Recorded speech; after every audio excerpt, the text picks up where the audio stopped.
Bueno, buenas tardes con todos. Soy Gustavo Coronado, soy médico neumólogo del Hospital Rebagliati y durante estas 3 clases vamos a desarrollar el capítulo de neumología. El cambio con respecto al año anterior es que el día de hoy solo vamos a ver la parte de la normalidad. Esta clase es más corta y las siguientes 2 clases vamos a hacer las principales patologías pulmonares. Vamos a hacer un repaso, embriología, anatomía, histología y al final vamos a desarrollar lo que es espirometría.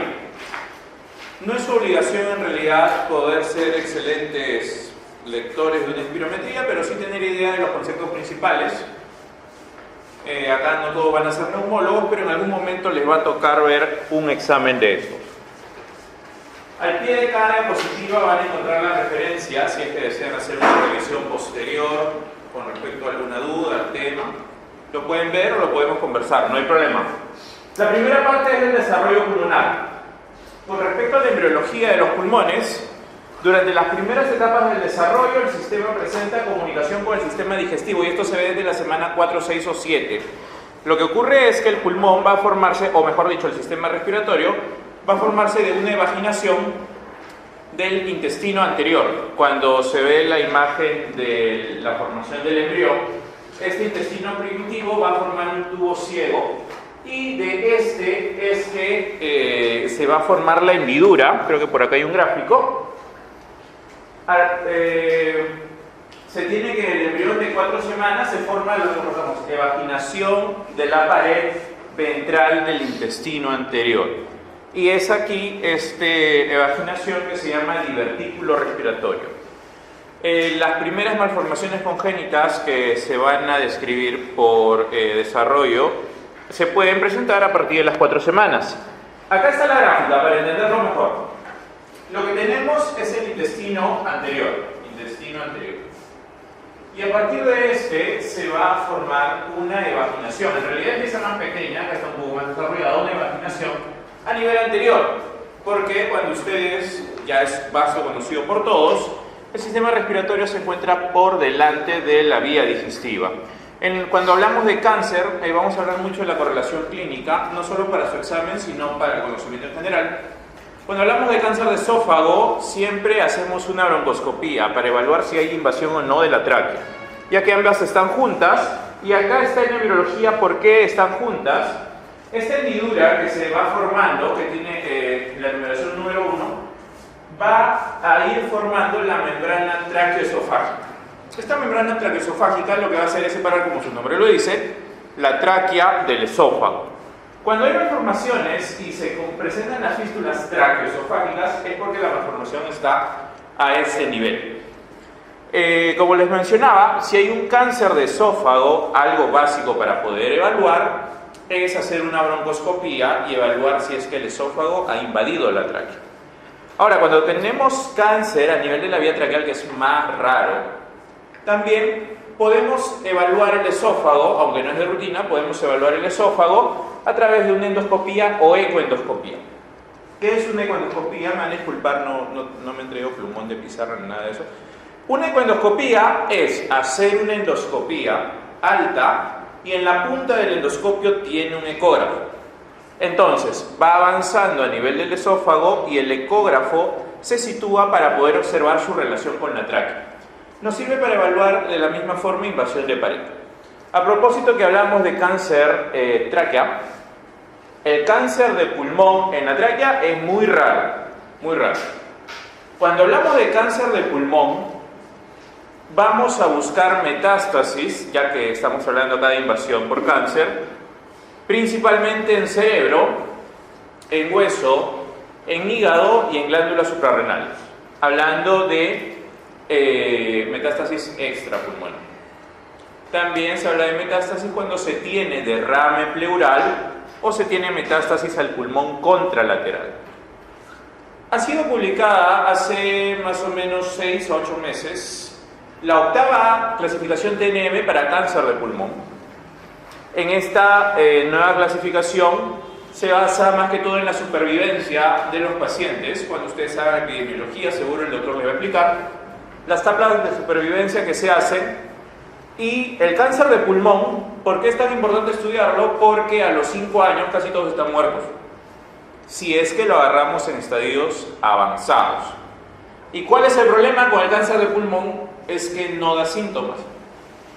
Yo ahorita puedo tener una lesión periférica, neoplasia maligna, va a crecer, crecer, crecer, y yo no tengo molestias. Para que yo vaya a hacer molestias, tiene que afectarse más o menos, dicen los fisiólogos, el 50% de mi intercambio ventilación-perfusión. Los que tienen más síntomas más tempranos son los que hacen ejercicio, y el ejercicio, vamos a ver más adelante en fisiología, se puede tratar antes de los síntomas. Entonces se forma la hendidura y la membrana traqueosofágica, y acá se van a formar los esbozos pulmonares. Van a ser los esbozos pulmonares numerados por número 4. Vamos a ver más adelante que a partir de ellos se forman los bronquios principales. Este esbozo pulmonar se comunica con el intestino anterior, pero va a perder esa comunicación. ¿Por qué? Porque van a quedar separados por la aparición de los rebordes longitudinales que son tráqueo-esofágico.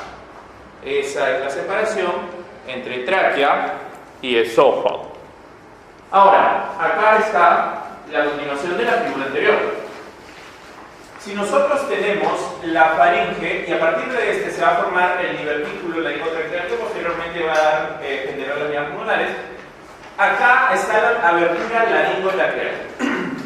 En ustedes, en mí, la vía respiratoria tiene su ingreso protegido por la epiglotis. La función de la epiglotis es evitar el ingreso de sustancias extrañas a la vía respiratoria. Ahora, ¿quiénes tienen alterado esto? Cuando les hagan una pregunta, paciente que convulsiona y hace neumonía, paciente que hace intoxicación alcohólica y hace neumonía. Estos pacientes tienen generalmente neumonía aspirativa. En ellos se altera esta protección en ese momento y genera neumonía aspirativa, igual neumonía por anaerobios. Otra cosa a tener en cuenta es en los pacientes pediátricos. ¿Qué pasa si ustedes tienen un niño? Nos ha llegado ya por lo menos 3 casos. Un niño, bueno, nos llegó el caso de 20 años. Una chica de 20 años que a los 6 años se pasó una alberca. ¿A dónde creen que se va la alberca? ¿Cuál es la ruta normal? Ahorita lo vamos a ver por anatomía. Tráquea, y el bronquio derecho es más corto y más paralelo a la tráquea. Cualquier objeto extraño que ustedes busquen en el pulmón, búsquenlo en la base derecha. Si es que ocurre esto, puede haber obstrucción de la vía aérea y puede generarse atelectasia posterior persistente. Estamos acá, el esófago y la yema pulmonar se están separando y se observa que los pliegues, las hendiduras traqueoesofágicas se fusionan para finalmente separar el esófago del tubo laringotraqueal.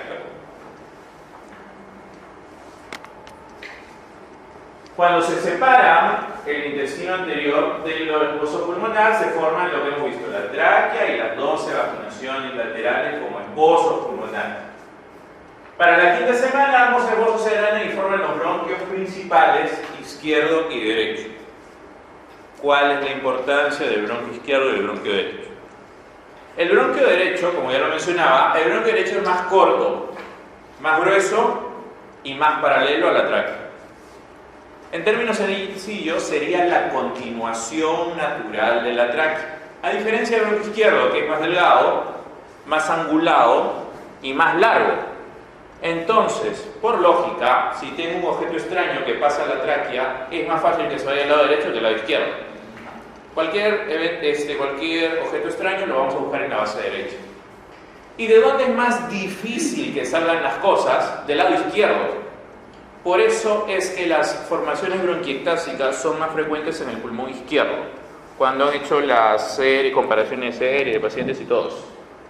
Entonces, tenemos la tráquea, las formaciones de yemas bronquiales y se van a empezar a formar los bronquios. El bronquio derecho, que va a tener 3 bronquios secundarios, y el bronquio secundario izquierdo que va a tener 2. No se se olviden que el pulmón derecho va a tener 3 lóbulos, por eso es que se forman 3 ramas, y el izquierdo tiene 2. Este derecho tiene lóbulo superior, medio, inferior, y el izquierdo solo tiene superior e inferior. No tiene este lóbulo medio. El análogo del lóbulo medio es la língula. Y cuando ustedes les pregunten, que ya ha sido motivo de pregunta, la língula, ¿a qué lóbulo pertenece? Pertenece al lóbulo superior izquierdo. Cuando ustedes hacen una broncoscopía, entran a la rama bronquial izquierda, entran al lóbulo superior izquierdo, el primer orificio es la língula, pertenece al lóbulo superior izquierdo. Se menciona que este es un rezago anatómico producto de la ocupación que hace el corazón del lado izquierdo. Más adelante vamos a hablar algo de segmentación pulmonar. Y acá está todo lo que hemos conversado. 56 días, bronquio derecho, bronquio izquierdo, lóbulo superior, medio, inferior, y al otro lado solo superior e inferior. Y estas son las etapas de desarrollo y maduración pulmonar. Ya para ir acabando esta parte, periodo pseudoglandular canalicular de saco terminal y periodo alveolar. Importante recordar, el pulmón al nacimiento no está al 100% desarrollado. Se calcula que todavía tiene la sexta parte de los alvéolos que debería llegar a tener. Todavía no tiene el surfactante en la cantidad al 100% que va a tener en un adulto, sino que continúa su desarrollo, algunos libros dicen hasta 6 y otros hasta 8 años. A las 24 semanas tenemos los neumocitos tipo 2, productores de surfactante pulmonar, con las vesículas, o mejor dicho, cuerpos laminares de surfactante pulmonar, pero a las 24 semanas no lo han eliminado. A las 28 semanas empiezan a secretar surfactante pulmonar a la superficie alveolar, a las 28 semanas, pero no a la cantidad como para que el recién nacido tenga una adecuada respiración, sino que tiene recién una adecuada cantidad para el recién nacido a partir de las 30 semanas. Es por eso que los bebés prematuros, para que tengan una chance de poder sobrevivir, generalmente es a partir de la periodo de saco terminal, donde ya los neumocitos tipo 2 tienen en su interior el surfactante pulmonar. Previo a eso, todavía no hay una adecuada relación entre los capilares y el alveolo, que ya se empieza a ver a partir del periodo de saco terminal, y posteriormente con mucha más razón. Ahora vamos a ver la relación entre alveolo y capilar. No olvidemos que la función principal del aparato respiratorio, todo lo que vamos a conversar estos 3 días, es para que pueda existir el intercambio de gases. Por lo tanto, la definición de insuficiencia respiratoria es la incapacidad para el adecuado intercambio de gases, motivo de preguntas cientos de veces.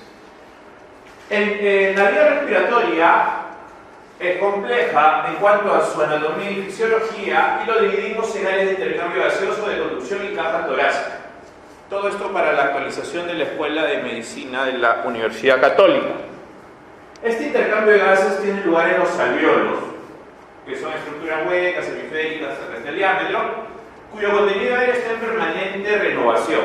Entonces, ¿cuáles son las principales células que componen los alvéolos? Son los neumocitos tipo 1 y los neumocitos tipo 2 y otros. ¿Quiénes dan esa función de sostén? ¿Quiénes forman las paredes? ¿Quiénes ocupan casi todas el sostén del alvéolo? Son los neumocitos tipo 1, son las paredes principales. Los neumocitos tipo 2 generan el surfactante y se diferencian de neumocitos tipo 1 cuando hay requerimiento de este. Cuando vemos la ocupación de la pared, el 95% de la pared está hecho por el neumocito tipo 1. Pero cuando vemos el número de células, son más neumocitos tipo 2 en una relación de 2 a 1.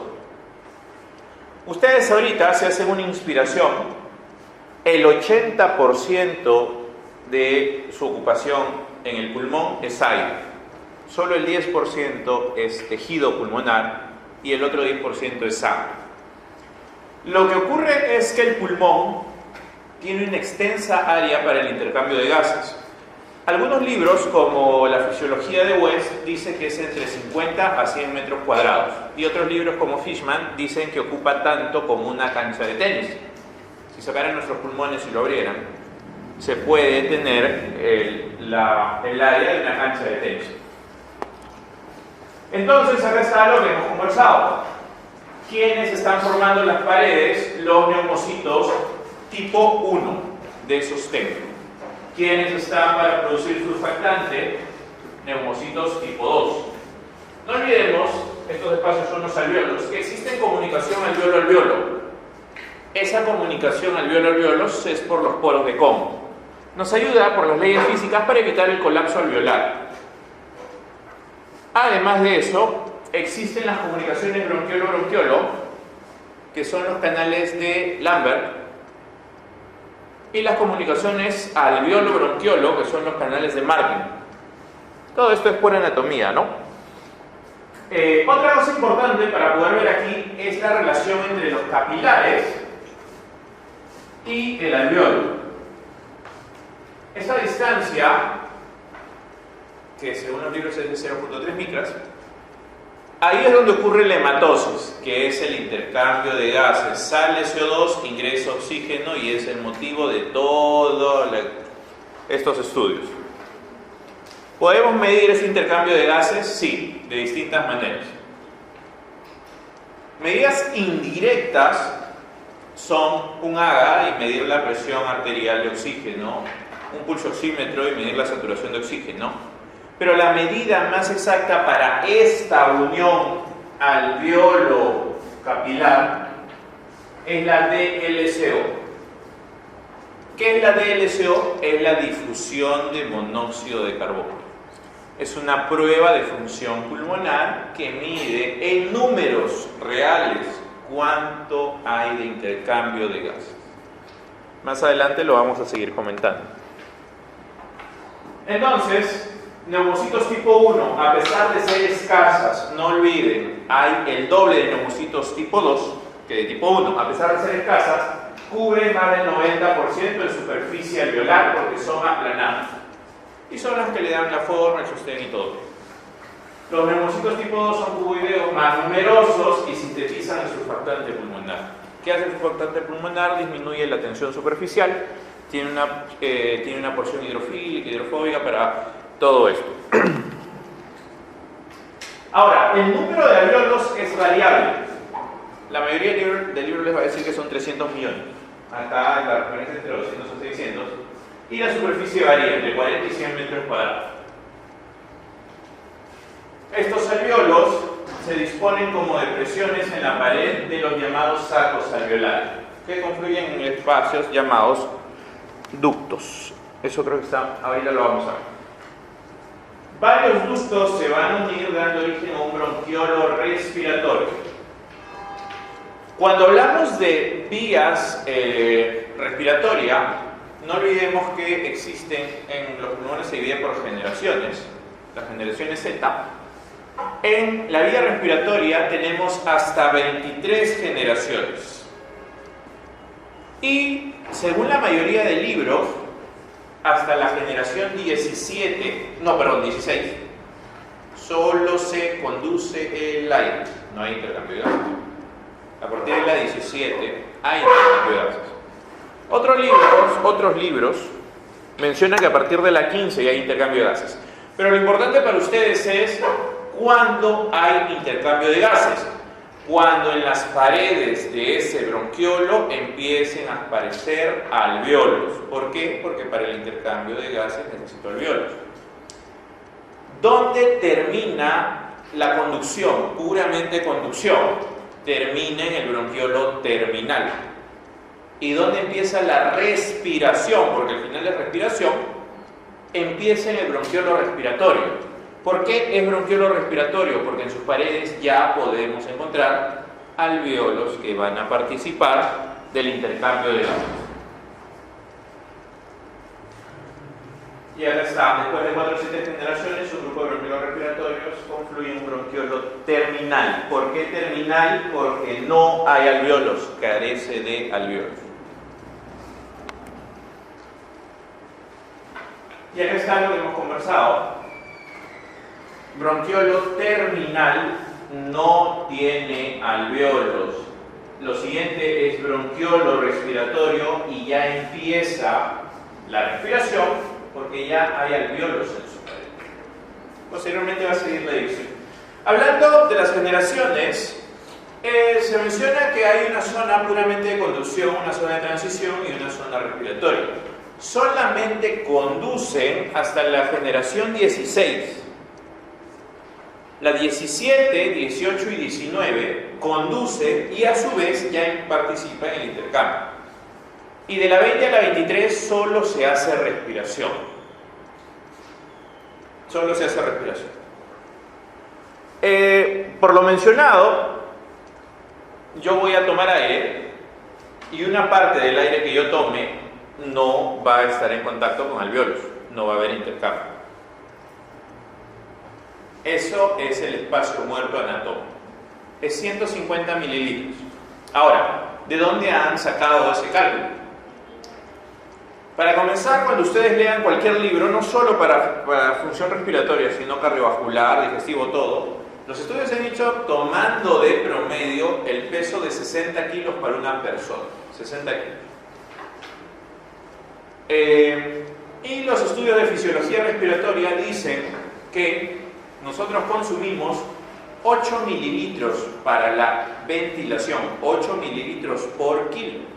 Por eso es que 8 por 60 sale 480 y para no complicarse he puesto 500. Por eso es que ponen 500. Pero cuando ustedes estén en pediatría y les digan cuánto debe respirar este niño, 8 mililitros por kilo de peso.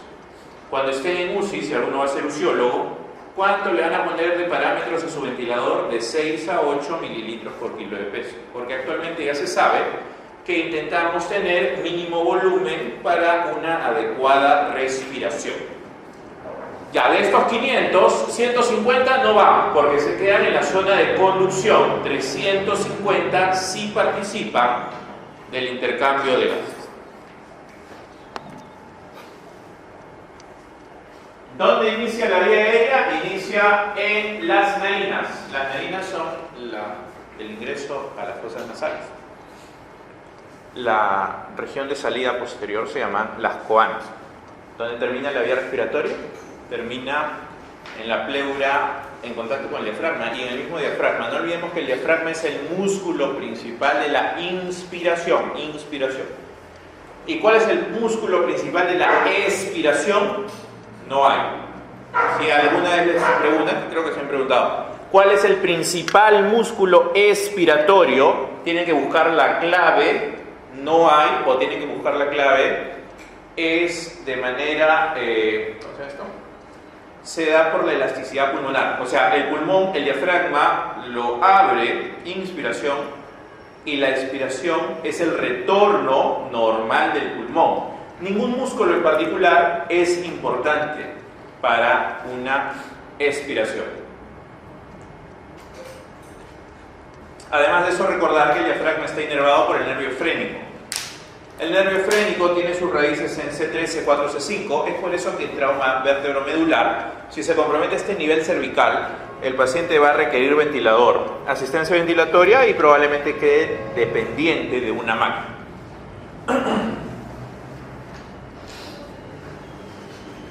¿Por qué es importante el análisis? Para comenzar, porque condiciona el aire inspirado para la respiración.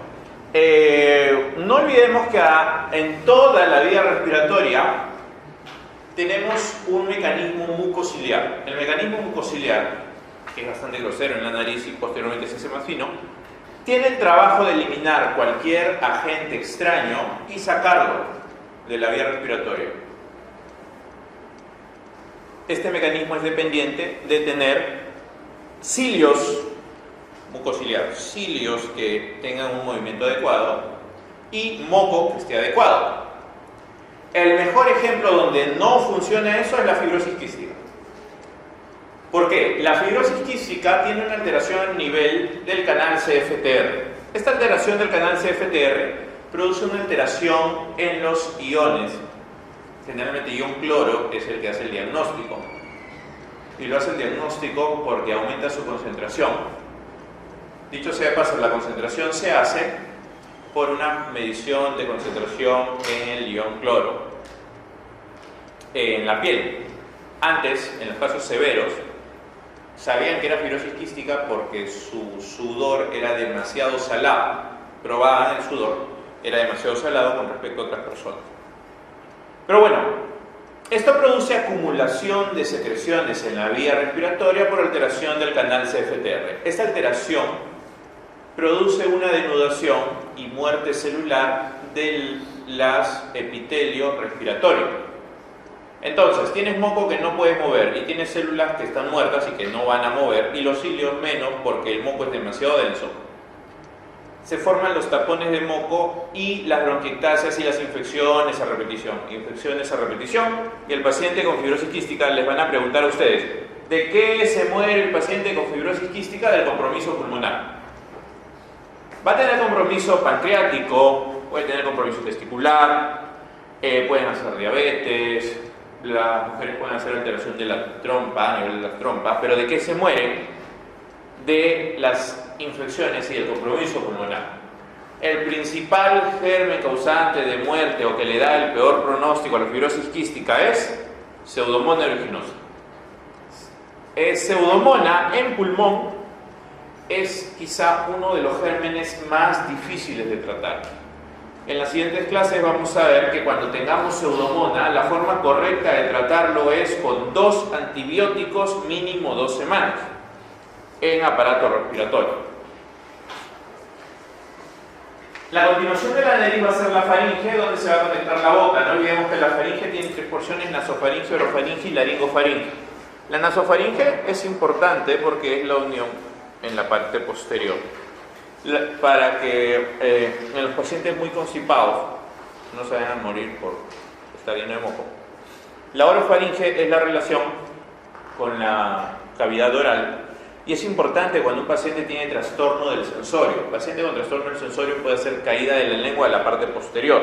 Una de las primeras cosas que hay que ver es que no esté obstruido, sea por prótesis dental, sea por su propio vómito, o sea porque la lengua se ha ido para atrás. Y la laringofaringe es lo que hemos conversado. A nivel de la laringe está la epiglotis, además de las cuerdas vocales. Y otra cosa importante cuando hablamos de esta estructura anatómica es que a este nivel del cuello está la tiroides. Las operaciones más frecuentes por tiroides es por cáncer de tiroides. Y cuando hablamos de operaciones de tiroides, hay que tener en cuenta que las cuerdas vocales están inervadas por el nervio laringeo recurrente. El laringeo recurrente se llama recurrente porque hace una recurrencia, un retorno de su ruta a nivel izquierdo, a nivel del callado de la aorta, y a nivel derecho de la subclavia derecha. Y es un punto anatómico de consideración en las cirugías de cuello porque la lesión de este puede producir disfonía posterior en el paciente.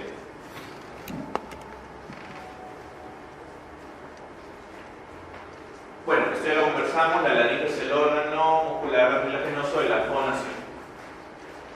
Las vías respiratorias infralaringeas adoptan una forma de árbol, cuyo tronco es la tráquea, y bueno, tiene 23 generaciones. La tráquea se considera Z0 y va hasta Z23. 23 generaciones. Está situada en la línea media del cuello, dentro del tórax, ligeramente desviado a la derecha, porque el arco aórtico está al otro lado.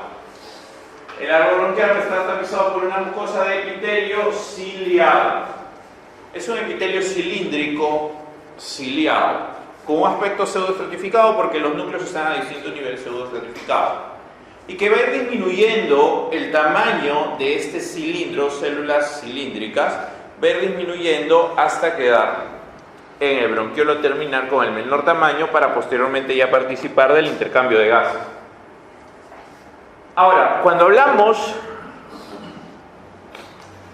de los componentes de la caja torácica, es importante porque cuando hablemos de insuficiencia respiratoria, vamos a tener pacientes que hacen insuficiencia respiratoria con pulmón sano.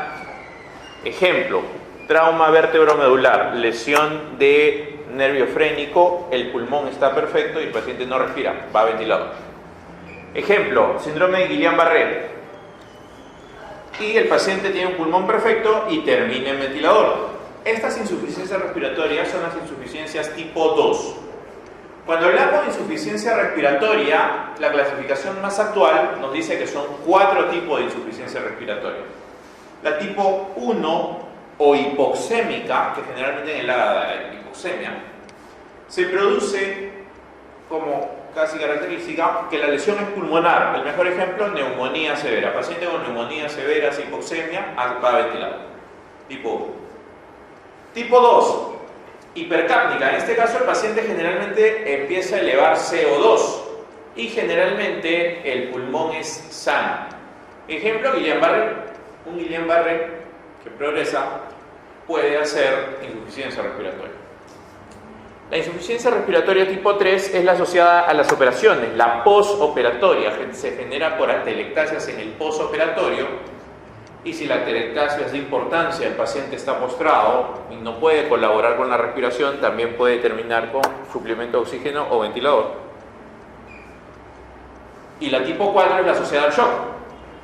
Yo llego a emergencia por shock anafiláctico, mi pulmón está sano, ustedes no saben todavía qué pasa, pero igual me ponen oxígeno.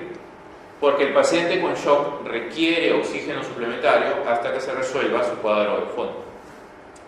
Estos son los 4 tipos de insuficiencia respiratoria según la última clasificación.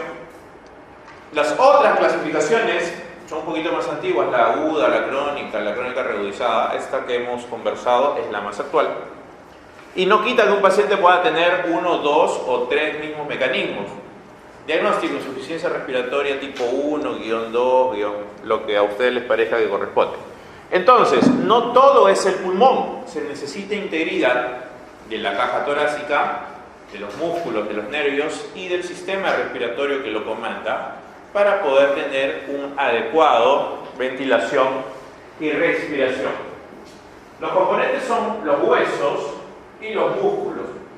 Y insertándose en los huesos, los músculos proveen energía mecánica que cambia rítmicamente el volumen del tórax y del abdomen. No olviden, principal músculo respiratorio y diafragma. Entonces, no solamente se trata del pulmón.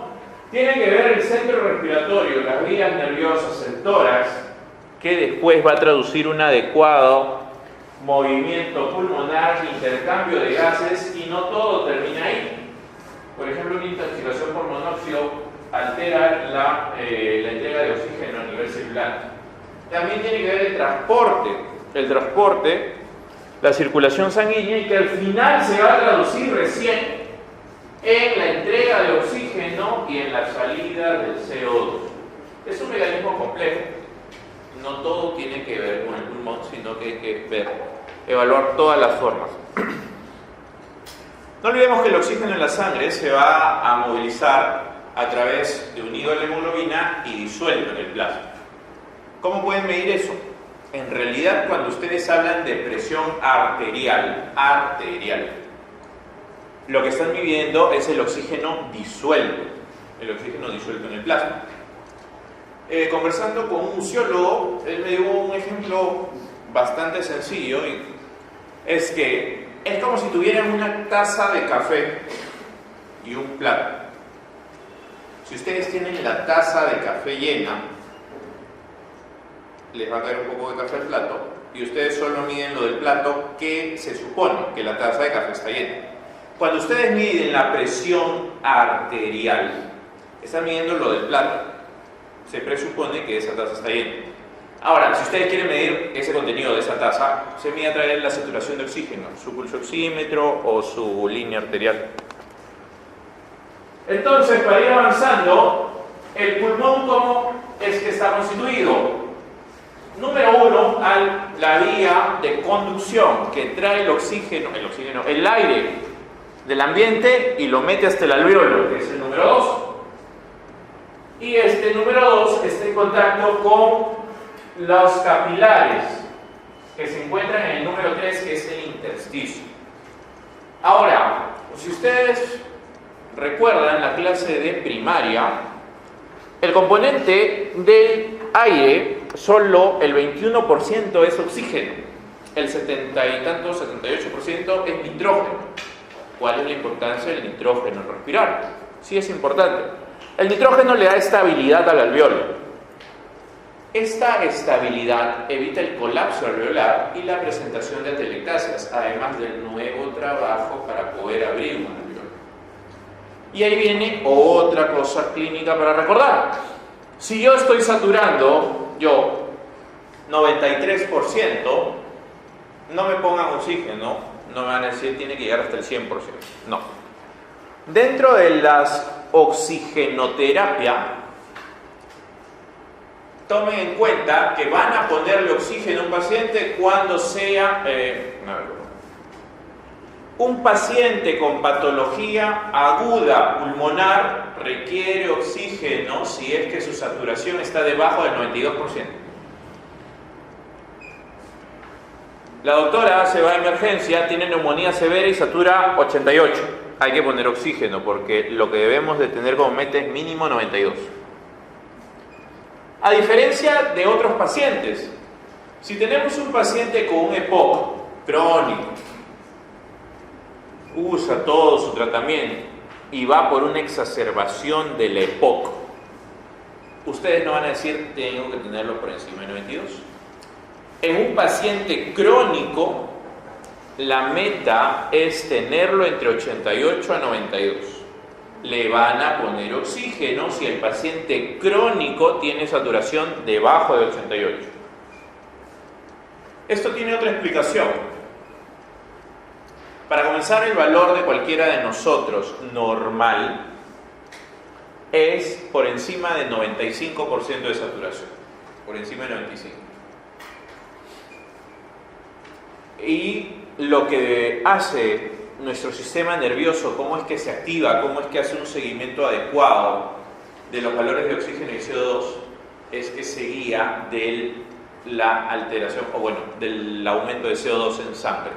Tiene quimiorreceptores.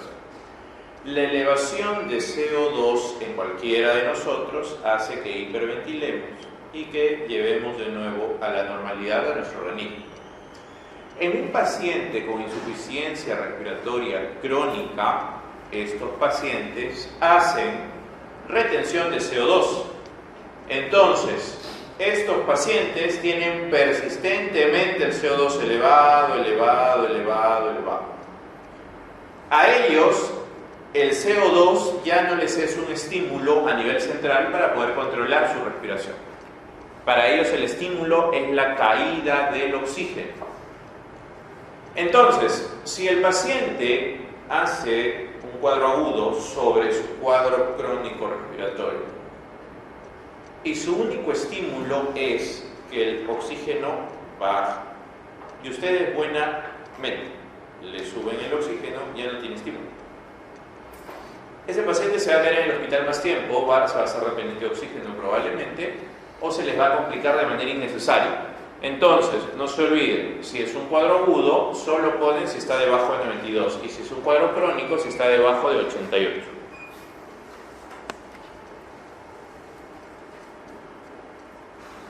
La mezcla de los gases que tomamos, esto ya lo vimos, es nitrógeno 78, oxígeno 21, otros pasos. La ventilación respiratoria depende de un volumen, que habíamos dicho que el volumen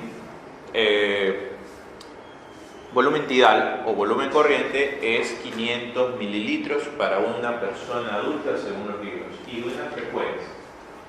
Entonces la ventilación minuto es volumen corriente por frecuencia respiratoria, si es que les pregunto.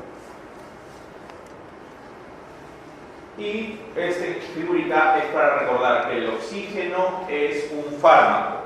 Como todos los fármacos se puede usar, pero tiene efectos colaterales.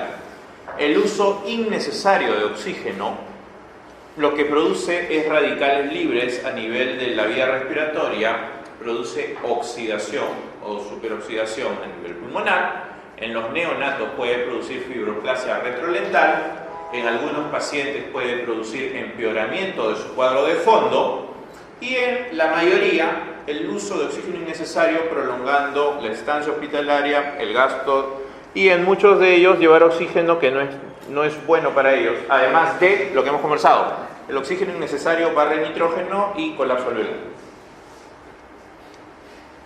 La vía aérea, a medida que va avanzando hacia la región distal, comienza a tener alveolos, y esto habíamos dicho, desde dónde aparecen los alveolos, bronquiolo respiratorio para el intercambio de gases. El área transversal de intercambio aumenta a medida que aumentan las generaciones. Es decir, la tráquea se divide en bronquio derecho e izquierdo. El bronquio derecho en sus tres ramas principales, el bronquio izquierdo dos. Conforme va avanzando, la vía aérea se va dividiendo de forma dicotómica de dos en dos. Pero si ustedes suman todas las áreas, el área se hace mayor. Conforme la división va avanzando, el área se hace mayor. A esto es lo que se refiere. En la generación 14 ya el área es de 70 centímetros cuadrados.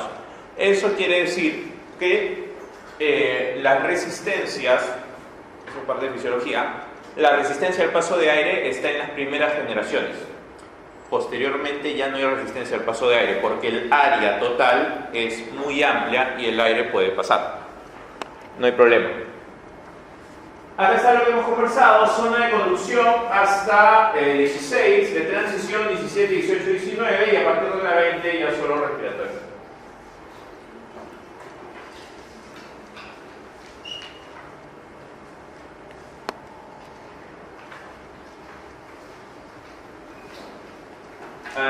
La velocidad del flujo va a disminuir a medida que aumente el área. Y un área entre 50 y 100 metros cuadrados de intercambio con un espesor de barrera de 0.3 va a favorecer el intercambio gaseoso definitivamente. Habíamos dicho que podíamos medir el intercambio de gases con la DLCO. Vamos a ver acá.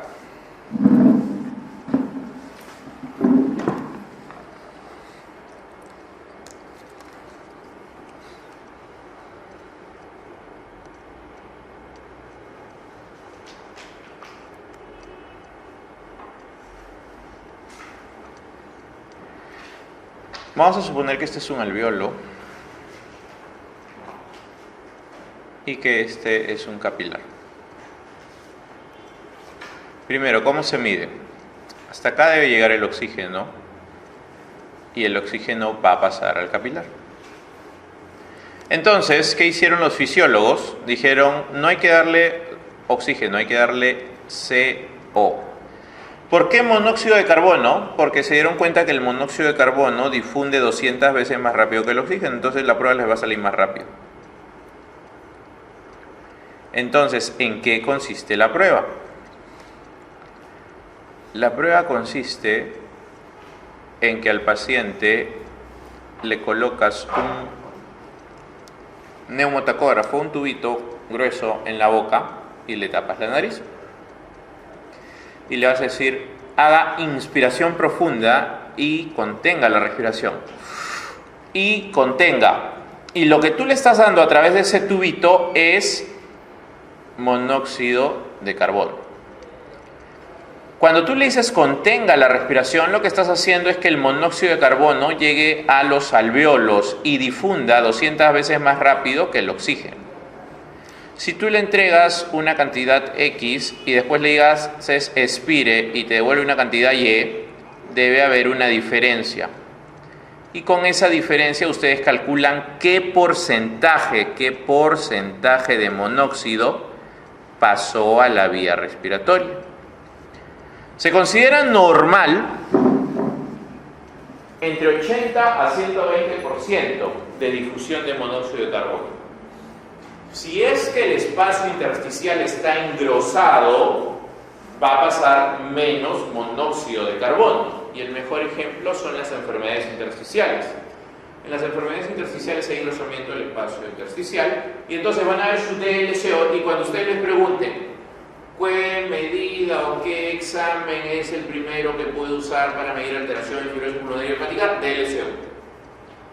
La tomografía va a demorar en cambiar, la radiografía va a demorar en cambiar, la espirometría va a demorar en cambiar, hasta la fletimografía puede demorar, pero ¿cuál es el examen más precoz para medir alteración en el nivel de alveolo intersticial?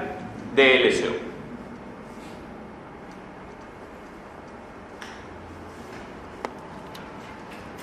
Y acá está la gráfica. Lo que tiene que pasar esta capa de líquido tejido y agente tensioactivo, que es el surfactante, tiene que pasar el epitelio alveolar, tiene que prestar la membrana basal, el espacio intersticial, la membrana basal, el endotelio capilar y recién va a llegar al eritrocito. Todo ese intercambio es lo que se puede medir. Ahora, hay algo interesante que ocurre en las EPIT. Creo que lo podemos dibujar acá. A ver, creo que sigue acá. No, allá.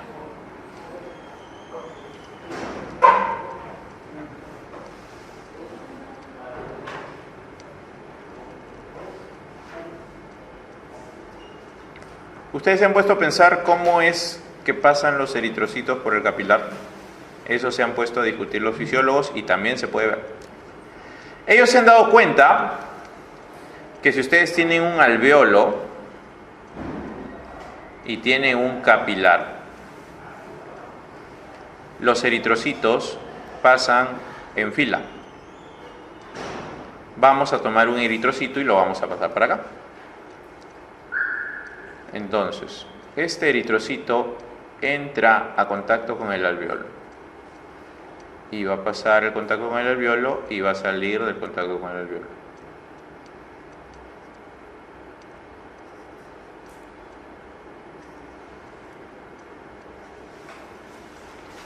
Ya, acá hay un eritrocito, listo. Y acá es el contacto con el alveolo. Un eritrocito en promedio está en contacto con el alveolo 0.75 segundos. ¿Pero por qué lo divido en 0.25?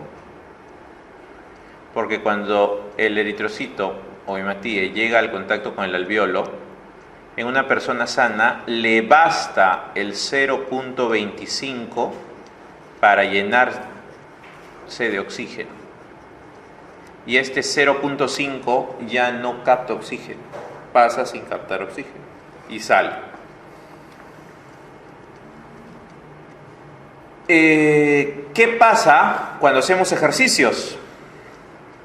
Vamos a dibujarlo abajo. Ay, perdón.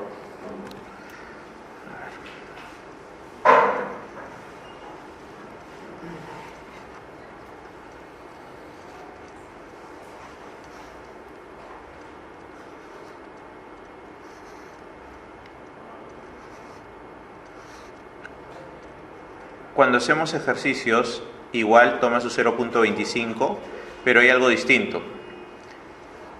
En 0.4, 0.5 ya sale, por el aumento de la frecuencia cardíaca, por el aumento de la frecuencia respiratoria, entre otros. Sale antes de tiempo. No hay problema, porque igual tiene el suficiente tiempo para captar y llenarse de oxígeno. Este punto es importante, porque si tenemos un paciente con EPIT, y cuando hablo de EPIT el mejor ejemplo es fibrosis pulmonar idiopática, llega el eritrocito a la membrana intersticial del paciente con fibrosis. ¿Y saben cuánto demora? Ya no demora 0.25, demorará 0.5.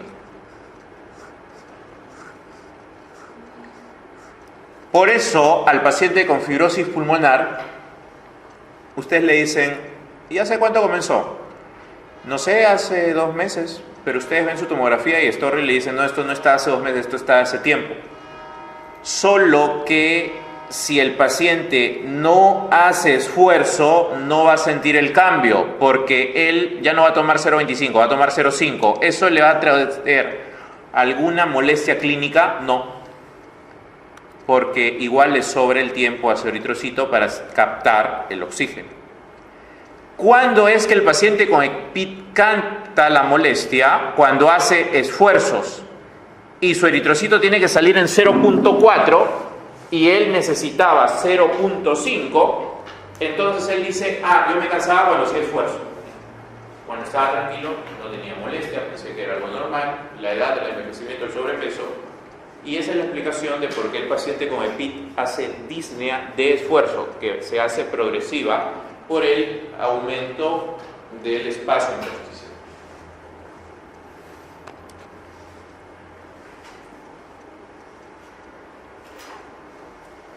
La difusión consiste en el paso de oxígeno de la fase gaseosa al plasma y a los eritrocitos, y a su vez que difunde el CO2 del plasma a los alveolos.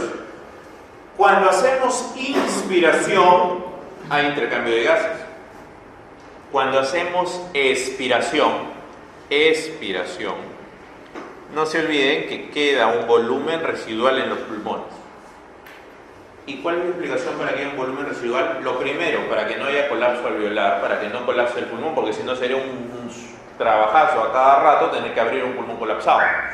Pero otra cosa importante es porque en expiración, ese volumen residual sigue participando del intercambio de gases. No es que solo en la inspiración hace intercambio de gases, en la expiración el volumen residual participa del intercambio de gases. Esto va a depender del área superficial, del espesor de membranas, diferencia de gas, entre otros. Las regiones pulmonares se dividen en 4 zonas. La zona 1, zona 2, zona 3 y zona 4. Lo vamos a ver en el gráfico. La zona 1 es la zona en la cual la presión alveolar es mayor que la presión de la arteria pulmonar y la presión venosa pulmonar. Y eso se ve aquí. Esa es la zona en la que teóricamente está más colapsados los alvéolos para hacer un intercambio de gases. Hay una gráfica posterior que lo va a explicar mejor también. La zona 2 es la zona donde la presión de la arteria pulmonar es mayor a la presión alveolar y permite un adecuado intercambio de gases. Zona 2, donde el alvéolo le colocan fisiológicamente que se comporta como una cascada. En la zona 3 encontramos presión venosa pulmonar aumenta hasta tal punto que es mayor que la presión en la arteria pulmonar. Cuando le pregunten cuál de las zonas de West, que es el doctor que ha hecho esto, es la mejor zona para el intercambio de gases, es la zona 3. Y es la región basal. Y ahorita vamos a ver por qué.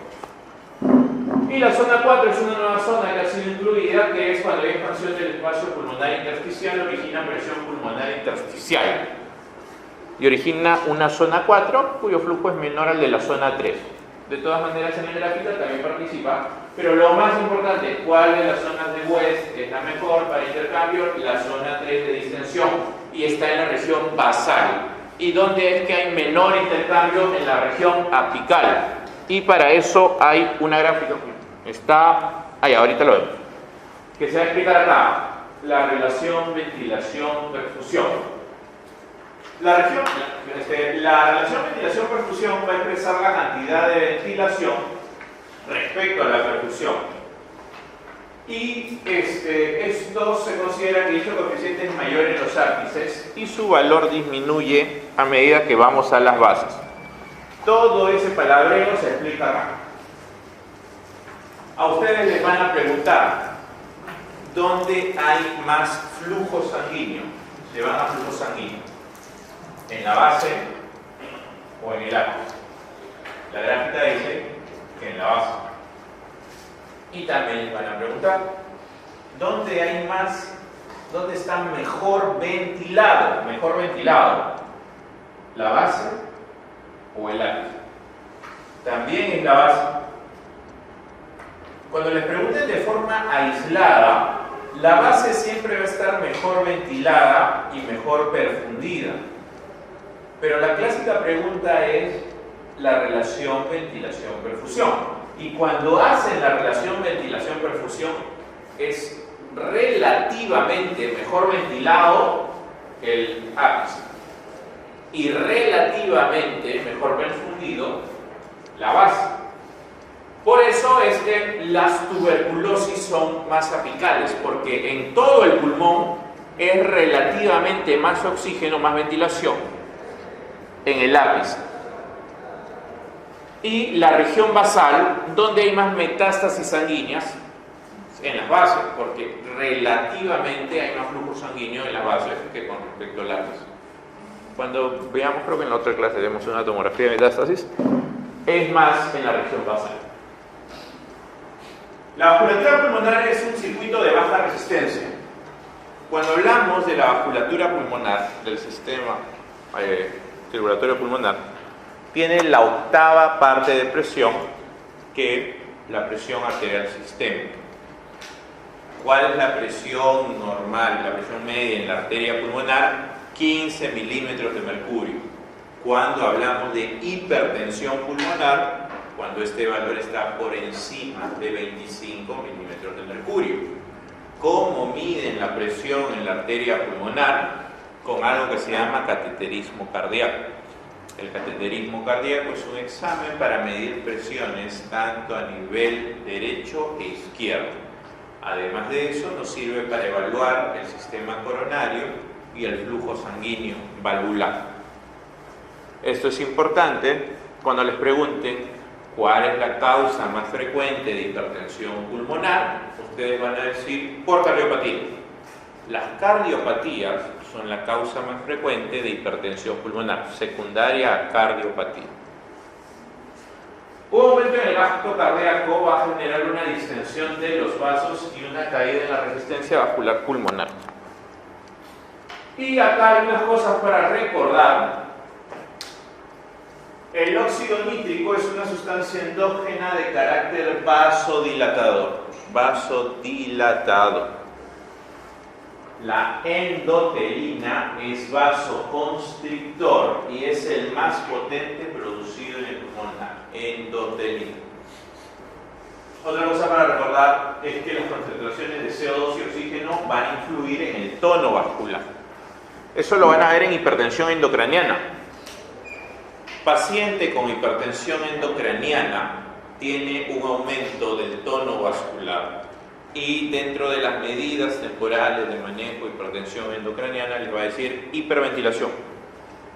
Hiperventilación barre CO2, disminución de CO2 disminuye el tono vascular y de manera temporal disminuye la presión endocraniana.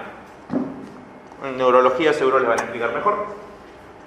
Las acidosis respiratorias metabólicas también tienen un efecto vasoconstrictor porque van a preferir un mejor flujo a las zonas más importantes. En realidad la clase de hoy es la más corta de las que vamos a tener porque solamente es la parte normal y vamos a ver lo que es la espirometría. La espirometría, porque es el examen característico de neumología, la espirometría es una prueba de función pulmonar. Entonces, ¿para qué sirven las pruebas de función pulmonar? Para medir cómo funciona el pulmón. Cuando hablamos de espirometría, es el examen más sencillo, menos costoso, más fácil de hacer porque solamente necesita una computadora, su paciente y un tubo. Este tubito va a estar unido a un neumotacógrafo, parece un canuto, los fideos canuto, y le van a decir sople. Obviamente tienen que ponérselo dentro de la boca. Y con esta simple tarea vamos a poder medir cómo funciona el pulmón. Algo importante para recordar en la espirometría es que la espirometría no mide volumen residual.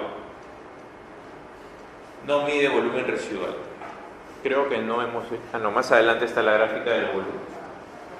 Entonces, ¿para qué me sirve una espirometría? Para evaluar síntomas o signos respiratorios. ¿Por qué? Paciente que viene porque dice, doctor, todos los días estoy tranquilo, pero todas las noches me falta el aire. Diagnóstico principal, hay que buscar asma. ¿Por qué? Porque en las noches ocurre el ritmo circadiano de la vía respiratoria y en torno entre las 4 a 6 de la mañana alcanza su mínimo diámetro. Entonces, en una persona sana no hay ningún problema, pero en una persona asmática que de por sí ya tiene una alteración, la disminución del diámetro en el asmático le puede producir las molestias de disnea nocturna o sibilancias o tos nocturna. Medición del efecto de la enfermedad sobre la función pulmonar.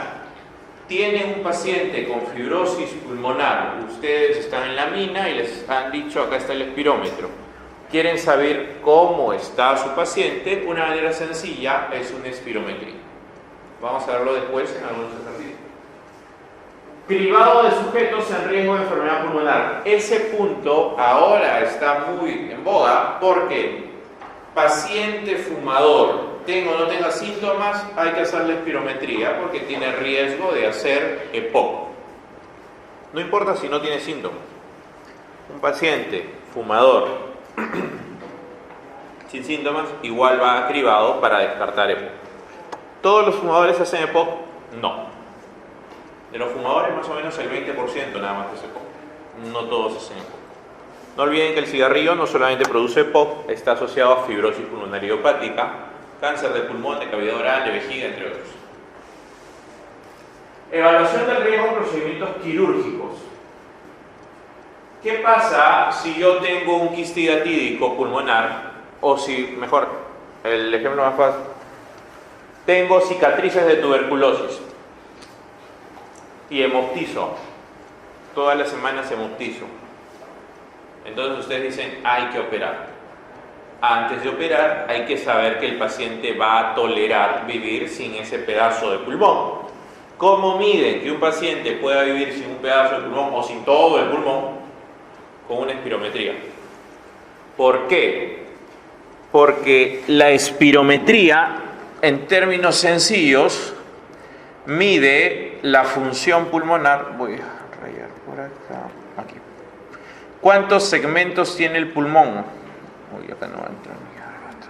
Acá.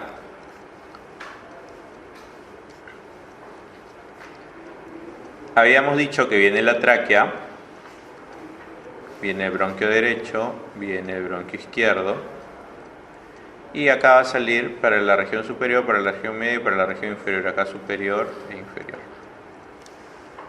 El lóbulo superior derecho tiene 3 segmentos, el lóbulo medio derecho tiene 2 y el lóbulo inferior derecho tiene 5.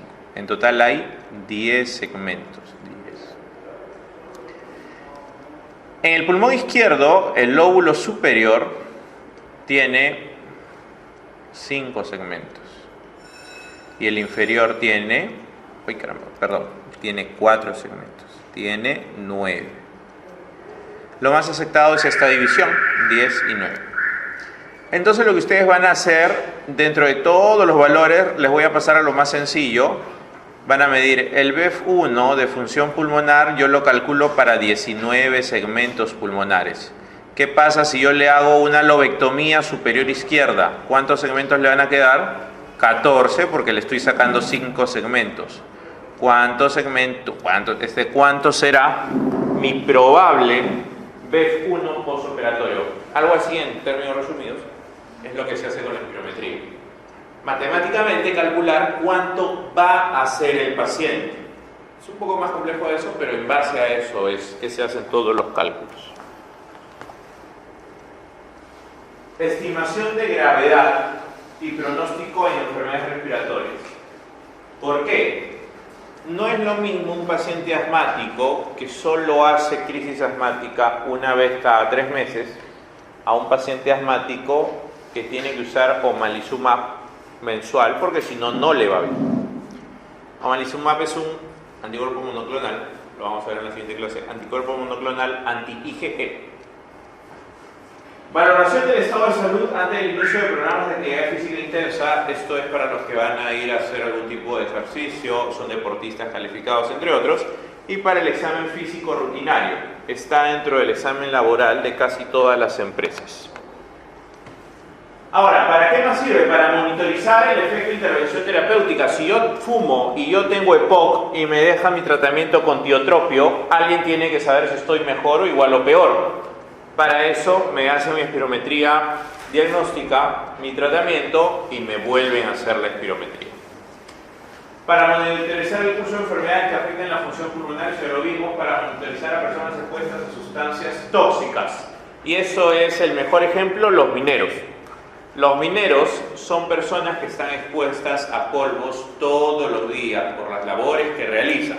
Entonces, estos pacientes les hacen una espirometría anual para poder monitorizar la función pulmonar. Pero ustedes, como ya están en esta clase, saben que puede demorar un montón la espirometría en variar. La medición más precoz es la DLCO para los casos de EPI. Para programas de rehabilitación, evaluar la distribución de seguros médicos, legales, estudios epidemiológicos y ecuaciones de referencia. ¿Cuáles son las contraindicaciones? ¿A quienes no le debo hacer una espirometría? evidentemente a alguien que está chocado no le van a hacer una espirometría. No se va a poder. Alguien con una embolia pulmonar no se puede porque el valor no va a ser el más adecuado, además que le genera molestias al paciente. Alguien con neumotórax reciente no, porque si yo tengo neumotórax, me pusieron un tubo, me sacan el tubo y al día siguiente hago mi espirometría, ahí se vuelve a abrir el neumotórax, vuelvo a empeorar de nuevo. La hemoptisis aguda no. No olvidar, el paciente con hemoptisis es el paciente que tose sangre proveniente de la vía respiratoria. Entonces, al paciente con hemoptisis, dependiendo de la severidad, se le da un tratamiento de acuerdo a la causa. Pero cuando tengan ustedes, independientemente de la especialidad que vayan a hacer, paciente que tose sangre, lo primero que van a hacer, que no tosa. ¿Con qué no tose? Un antitusígeno, sea parenteral o sea bioral. Y además de eso, algo que haga que su coagulación sea más rápida, un procoagulante. Ácido tranexámico es el más usado. Y si está generando su tapón de coágulo, de sangre, plaquetas, como lo quieran llamar, no le van a hacer una espirometría, pues porque va a volver a abrir su sangrado y va a volver a sangrar. Las infecciones respiratorias activas, eso en sí no me pregunta, porque un paciente infectado sí lo puede hacer. No es el mejor momento, pero sí lo puede hacer. El infarto, la angina, el aneurisma, la hipertensión, el desprendimiento son patologías extrapulmonares que contraindican una espirometría. Porque después de todo es un esfuerzo el que debe realizar el paciente. En un paciente coronario severo, con enfermedad multivasos, o un paciente con una estenosis aórtica severa, por ejemplo, no se recomienda hacer una espirometría, ya que este esfuerzo puede desencadenar angina o puede desencadenar sintomatología cardíaca. En los postoperados de desprendimiento agudo de retina, tampoco, tienen que pasar por lo menos 6 semanas, si no puede haber aumento de la presión intraocular y un empeoramiento de esto. ¿Se puede hacer espirometría en los niños? Sí, se ha probado que se puede hacer a partir de los 6 años, dicen los estudios. Antes también, pero ya depende de la capacidad de entendimiento del niño para poder hacer la prueba. Pacientes confusos, demenciados, depende de su entendimiento, cirugía abdominal, cerebral, diarrea, nauseosos, entre otros.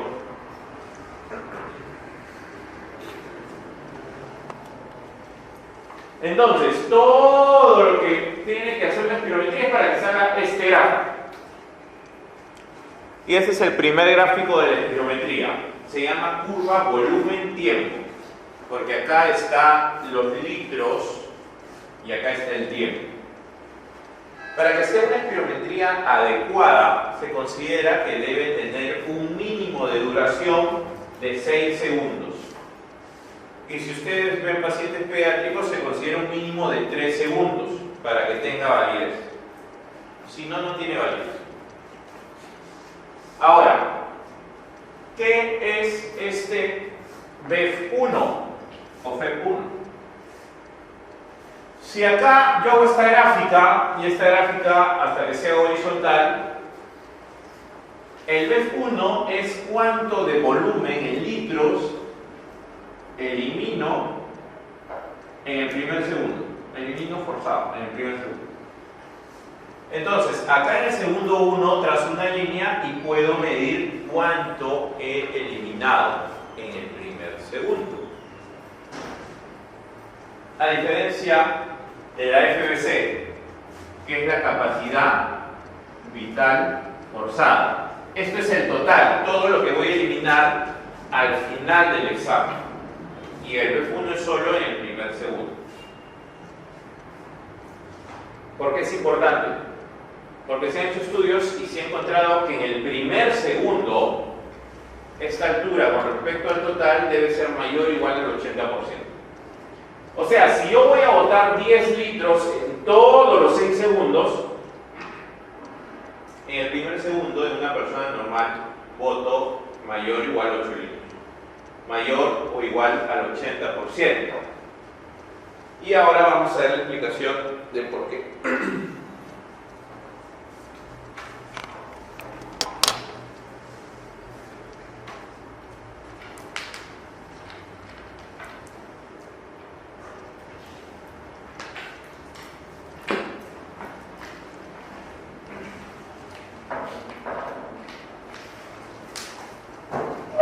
siguiente gráfica que se va a formar es la curva flujo-volumen. La curva flujo-volumen, porque el flujo se mide en litros segundos, y volumen. Tiene una fase inspiratoria, el paciente arranca por acá. Y ustedes le dicen, tome aire y bote. Esta expiración, el lado expiratorio, es lo que se va a estudiar. Está graficado acá. Esta expiración tiene que un máximo de velocidad, que es el flujo expiratorio pico, y va a ir descendiendo de forma gradual. Ahora, otra cosa para hacerles recordar es que ustedes seguro van a leer que un marcador temprano de obstrucción de la vía respiratoria es la medición FEF 2575. Si lo han leído, es que han leído un libro recontra antiguo. Porque este valor ya ha sido dejado de lado desde hace más o menos casi 10 años. No, el índice de definición es otro. Ahora lo vamos a ver, pero no es. Van a encontrar, si conversan con un médico bien mayor, les va a decir, la obstrucción la encuentran aquí, entre el 25 y 75%. Y eso les hago presente porque eso no es así. Pero si se lo preguntan y no tienen otra clave, marquen eso, pero eso no es así.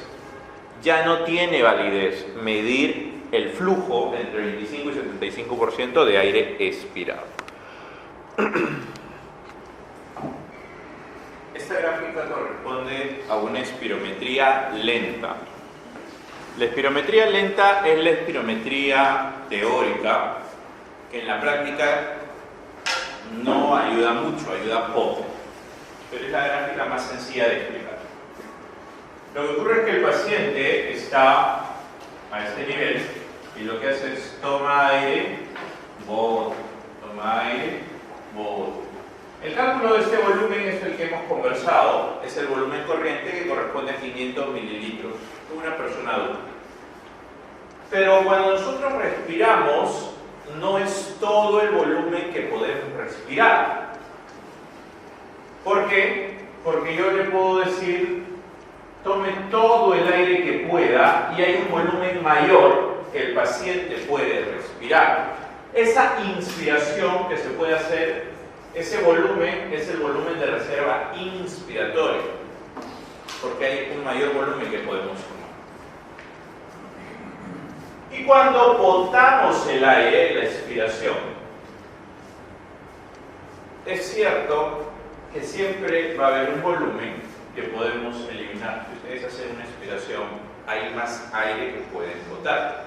Ese volumen que todavía pueden botar es el volumen de reserva expiratorio. Ahora, ¿por qué es importante esto? Los volúmenes que nosotros podemos manejar, el de reserva expiratorio, el corriente y el inspiratorio, la suma de ellos es la capacidad vital. Es vital porque yo lo puedo manejar, capacidad vital. Pero hay un volumen que yo no puedo manejar y es el volumen residual. Ese volumen residual, la espirometría no lo puede medir. Este volumen residual se puede medir por pletismografía, que mide el volumen residual. Ahora, si no tengo el volumen residual, tampoco puedo calcular la capacidad pulmonar total, no se puede, porque para ello es que hace falta esa medición. Ahora, acá están las definiciones más importantes de lo que hemos conversado. Capacidad vital forzada es todo el aire que puedo eliminar durante la prueba. Teóricamente es un mínimo de 6 segundos. Yo hago expiración y, como hemos visto en la gráfica, el máximo que puedo eliminar es capacidad vital forzada. El BEF1 es lo que puedo eliminar. Todas las Fs es de forzado porque se usa la espirometría forzada. El BEF1 es lo que yo puedo dar en el primer segundo. Y la importancia es que en el primer segundo yo elimino mayor o igual al 80% del total.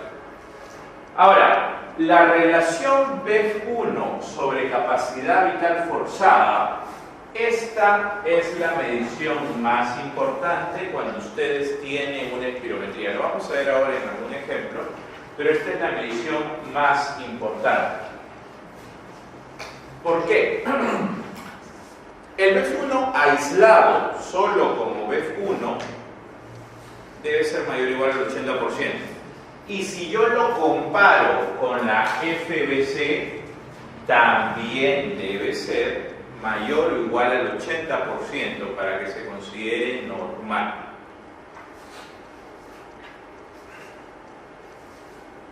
El B2575 es lo que antiguamente se llamaba la medición más temprana de obstrucción. Para encontrar la obstrucción de la vía pequeña, 25-75, ya eso no es así, pero igual está dentro de las definiciones. Y el flujo expiratorio pico, que lo vimos en la curva flujo-volumen, es el flujo máximo conseguido durante la expiración forzada. Entonces, al paciente lo que van a hacer, ustedes necesitan una máquina con el programa para la espirometría y solo un aparatito que es un neumotacógrafo con un tubo, una boquilla que el paciente va a soplar, y ese soplido va a ser captado por la máquina porque tiene un filamento o porque tiene una turbina o porque tiene temperatura, cualquiera de ellos, y va a dibujar la gráfica. Si correlacionamos ambas gráficas, la gráfica es así, pero así una gráfica como que es más compleja de interpretar, por eso es que las vemos por separado. Pero acá está la gráfica flujo, volumen y volumen tiempo. Más o menos así como saldría dibujado. Ahora, ¿para qué sirve todo lo que hemos conversado? A ver.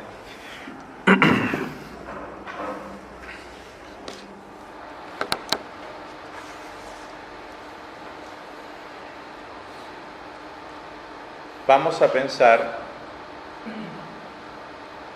en un paciente con asma.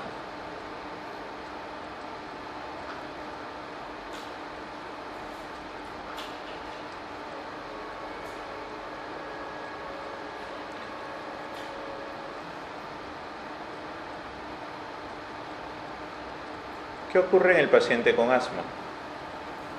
El paciente con asma puede tomar oxígeno mental, aire mental, no hay problema, porque el ingreso de aire no es el problema. Ustedes le dicen bote el aire, bote, y ahí es el problema, porque la obstrucción, el trastorno obstructivo en el asma se ve en la expiración,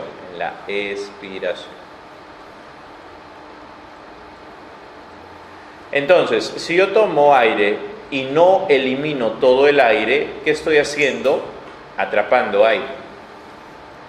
¿Cómo se ve eso en el paciente? Hay un aumento entre las costillas, entre los espacios de las costillas. Hay un descenso de los semidiafragmas. Y hay un corazón que está colgando.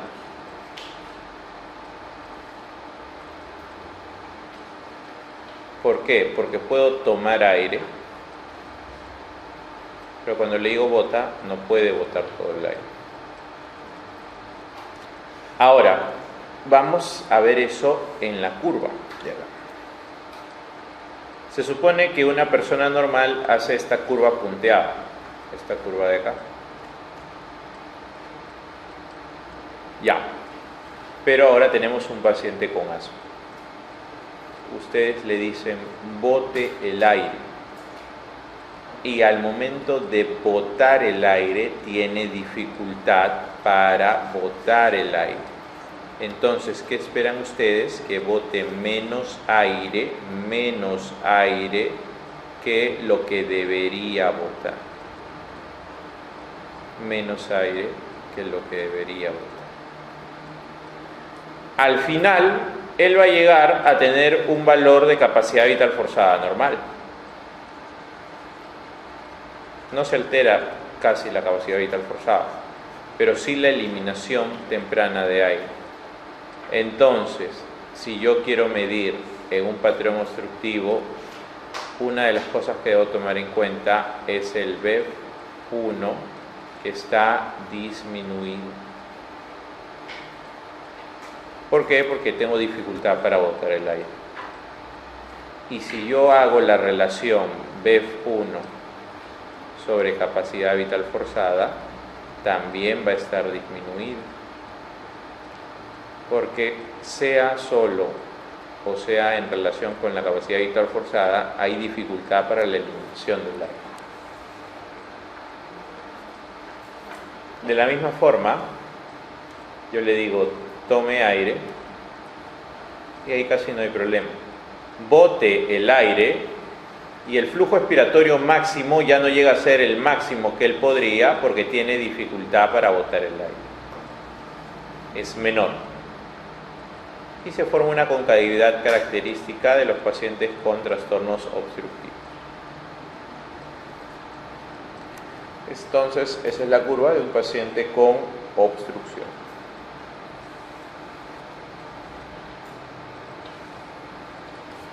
Ahora vamos a pensar en un paciente con fibrosis pulmonar.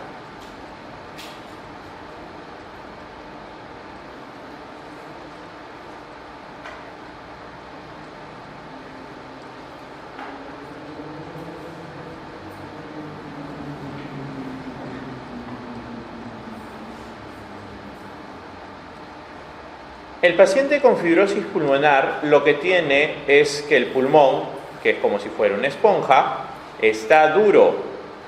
Entonces tiene ese endurecimiento, problemas para la toma de aire. Ustedes le dicen tome aire y ya no se distiende porque está duro. Entonces tiene dificultad para tomar, para llenar el pulmón, dificultad para llenar el pulmón. Ustedes le dicen bote el aire y lo bota sin ningún problema. Pero le dicen toma aire y ahí está el problema. Entonces este pulmón ya no es un pulmón de los que siempre vemos, sino que este es un pulmón disminuido de tamaño. Disminuido de tamaño, menor al tamaño normal. Si es que el paciente debería tener una capacidad vital forzada aquí, ya no llega a este punto, sino que va a ser menor. ¿Por qué? Porque el pulmón está duro y tiene una capacidad vital forzada disminuida. Su pulmón se llena menos que el de otras personas. Pero le dicen bota el aire y bota el BF1 normal.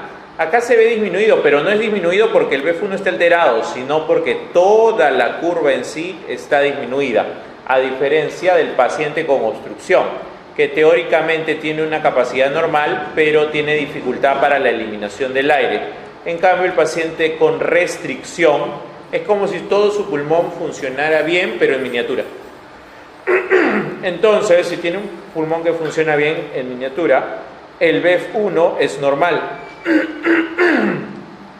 Y la relación BF1 sobre capacidad vital forzada también es normal.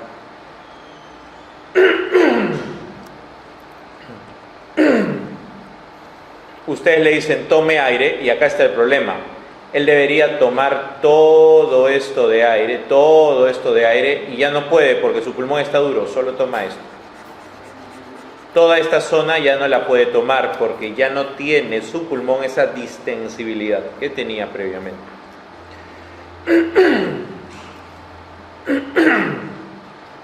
Le dicen bote el aire y ese no es problema, lo bota de manera normal. Esta curva es normal, pero es en miniatura comparada con su curva teóricamente normal.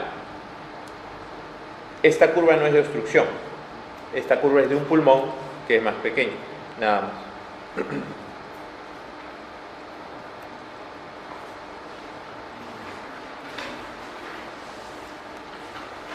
Este patrón mixto, el mejor ejemplo es un EPOC avanzado.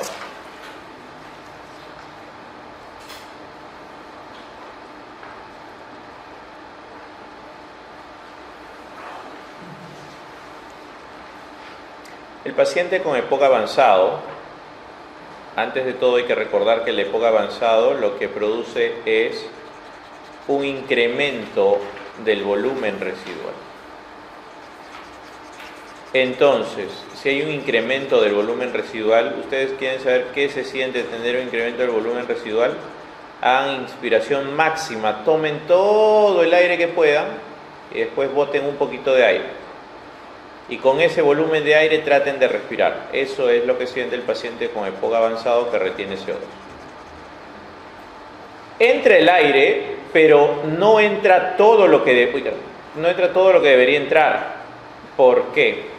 Porque este volumen residual le quita espacio al pulmón normal, le quita espacio. Así que ese ingreso de aire está disminuido.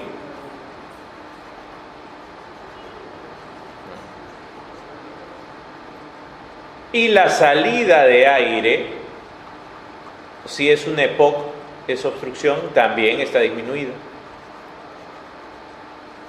Entonces ustedes le dicen, ¿llegará la capacidad vital forzada? No, va a estar disminuida. Porque ese volumen residual incrementado hace que su capacidad vital ya esté disminuida. No puede manejar esos volúmenes. Capacidad vital forzada disminuida. Y le dicen, elimina el aire, tampoco puede porque es una enfermedad obstructiva. Su BEF1 está disminuido comparado con el que debería hacerse. BEF1 disminuido. Y tiene dificultad para eliminar el aire. Si lo comparamos con la capacidad vital forzada, está disminuido. Tiene de los dos, obstrucción y restricción.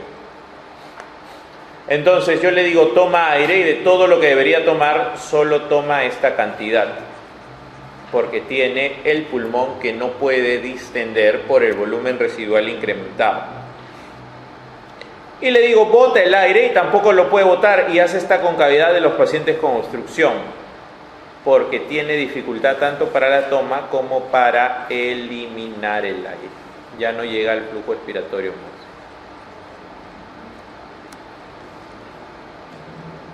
Entonces, aquí faltó una diapositiva que es la que les voy a explicar ahora.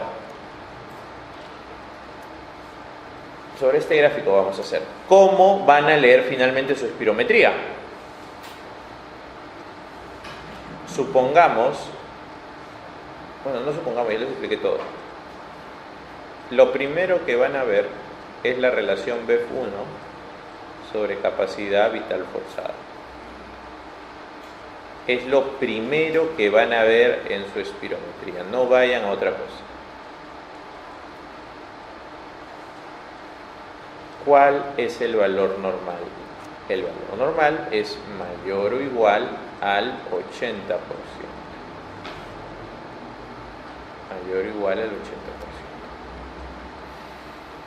Y el valor anormal es menor o igual a 70%. ¿Por qué? Se han hecho los estudios para EPOC y para asma y la definición de obstrucción se da por debajo del 70%. Entre 70 a 80% todavía no se puede calificar como obstrucción. ¿Qué cosa es obstrucción? Volvamos a la gráfica de obstrucción. Ustedes le dicen bota el aire y no lo puede botar. Entonces, obstrucción es la dificultad a la salida del aire. ¿Cómo mido esa salida del aire? Si comparo cuánto aire boto en el primer segundo comparado con el total. Esa es la medición de obstrucción. Entonces, volvemos para acá. Menor o igual al 70% y lo normal es mayor o igual al 80%. Ya. ¿Qué pasa si ustedes tienen una relación menor o igual al 70%? ¿Qué cosa pueden decir sin temor a equivocarse? Eso es una obstrucción. Y de eso no hay duda. Eso es una obstrucción. Obstrucción.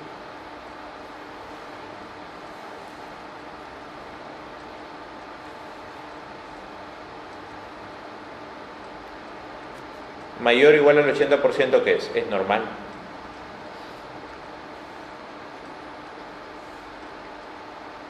¿Había alguien más que tenía mayor o igual al 80%? Sí. Las enfermedades restrictivas. Si recuerdan las enfermedades restrictivas, la persona con enfermedad restrictiva, si ustedes comparan cuánto bota en el primer segundo con respecto al total, no tiene alteración. No tiene problema en eliminar el aire, el problema es la toma del aire. Entonces también puede ser la restricción. Ahora, Después de ver eso, se van a capacidad vital forzada. Y van a tener dos opciones: mayor o igual al 80% o menor o igual al 80% en ambos lados.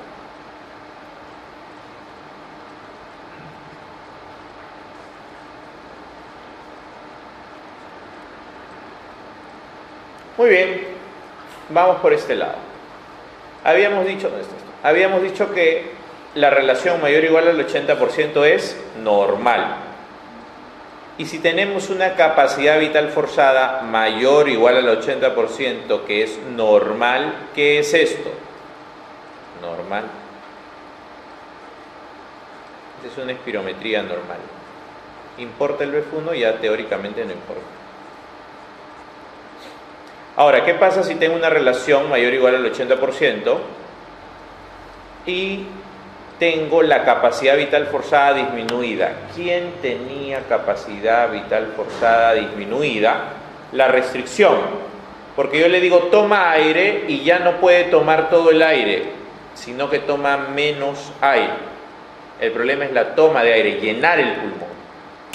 Entonces, si está disminuido, esto es restricción.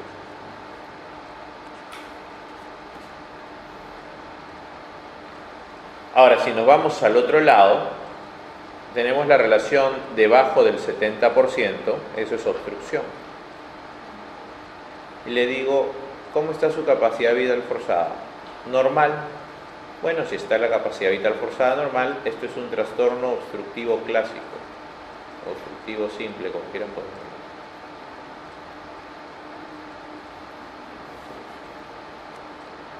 ¿Y qué pasa si tengo una obstrucción? Y le digo, ¿y cómo está su capacidad vital forzada? ¿Cuánto del pulmón ha llenado? Ha llenado menos del 80%.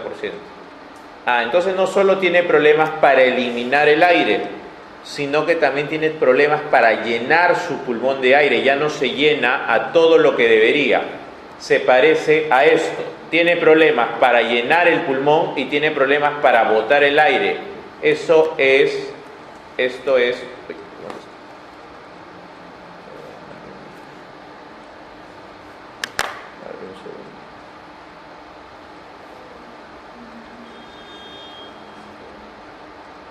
A ver,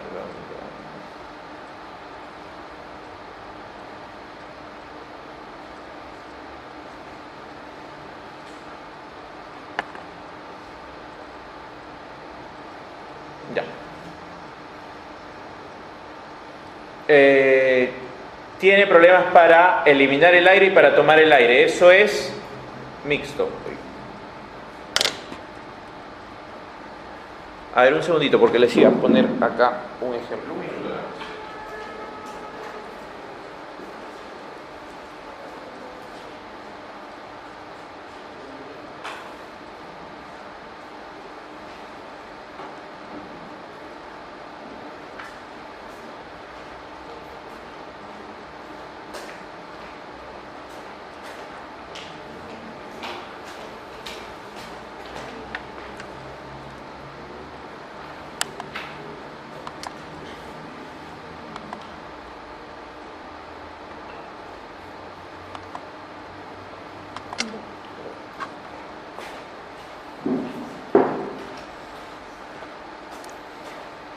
Si tiene dificultad para eliminar el aire y también para llenar el pulmón, eso es un trastorno mixto. Y ahí tienen ustedes los 4 resultados que les puede salir en una espirometría. Pero ahora tienen que saber quién está peor. Si ustedes tienen un paciente, vamos a poner acá, un paciente con obstrucción.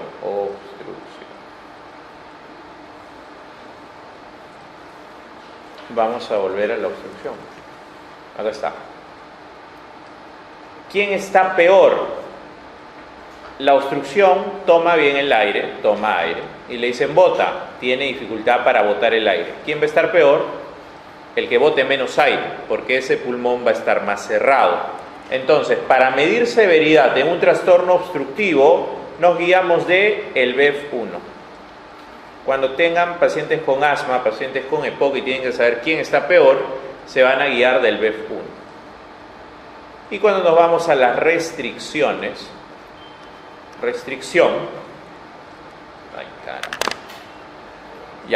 cuando se vayan a la restricción, van a acordarse quién toma menos aire, porque en restricción el pulmón está duro. El pulmón tiene, en un paciente con fibrosis pulmonar idiopática, vamos a poner un ejemplo que tenga 10 litros el pulmón normal. Uno con fibrosis toma aire 8 litros, otro con fibrosis 6 litros y el otro 2 litros. ¿Quién está peor? El que toma menos aire. ¿Con qué medimos la toma de aire? Con la capacidad vital forzada. ¿Quién está peor? ¿Cómo medimos la severidad en restricción? Con capacidad vital forzada.